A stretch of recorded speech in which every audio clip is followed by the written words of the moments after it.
sa Masbate, may pinagkakaguluhan ng mga tao. Sobrang laki niya po.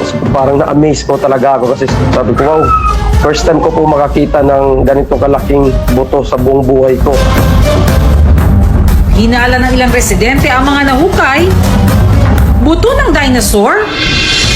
Bumiyahe ng mahigit 2 oras ang vlogger na si para sadyain ang pinag-uusapang mga buto sa isla ng Naro.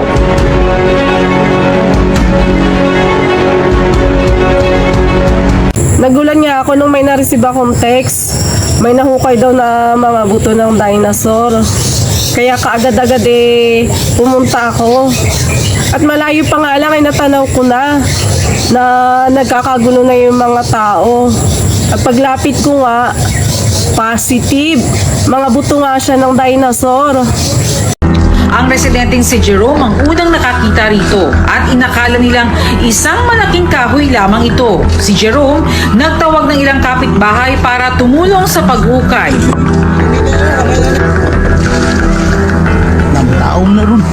Laking gulat nila na ang inakalang kahoy, mukha raw mga buto. Nagulat ako nung nakita ko nga yun, nung nahukay ko yung mga yun. Akala ko nung una, kahoy. Pero nakita ko, mga buto. Siyempre namangha ako, sobrang mangha ako kasi nga napakalalaking buto. Hindi ko naman nakalain na buto pala yun ng dinosaur. Ang ilan sa mga nahukay umabot sa 1 dipa ang laki. May ilan ding maliliit na pirasong hinihinalang parte ng gulugod o backbone. Hindi po namin malaman kung ulo or yung parang sa baywang. Kung ulo parang may sungay, saka yung parte ng ilong niya. Yun, sa tingin ko, dito na kami yayaman sa mga butong nahukay ko. Kasi may mga bumabalik dito na gustong bilihin yon. Kaya lang, per kilo ang gusto nilang bilihin. Kaya lang, ang gusto ko, pakyawan. Sa laki ng mga nahukay, hindala ng mga residente, buto ito ng dinosaur. Ayun nga, confirm. Mga buto nga siya ng dinosaur. Pero sabi nung iba, baka daw buto ng balyena. Imposible naman yun kasi, di ba ang balyena isda? Baka tinik, pwede pa. Baka dinosaur po talaga daw yun kasi kung pagbabasehan kasi sa balyena, medyo malabo daw po kasi wala naman daw gaanong balyena po doon. Kahit ngayon o kahit daw nung unang panahon kasi medyo mabato saka hindi gaanong malalim. Kung ganong kalaking balyena, hindi daw mabubuhay. Ang mga nahukay na buto nasa pangangalaga ngayon ni Jerome dahil wala pang ibang mapaglagakan nito. Ipinatigil muna ng barangay ang paghukay sa lupa habang hindi pa malinaw kung ano ang nakalibing dito. Palaisipan pa rin hanggang ngayon kung ano nga ba ang mga butong nahukay sa Masbate.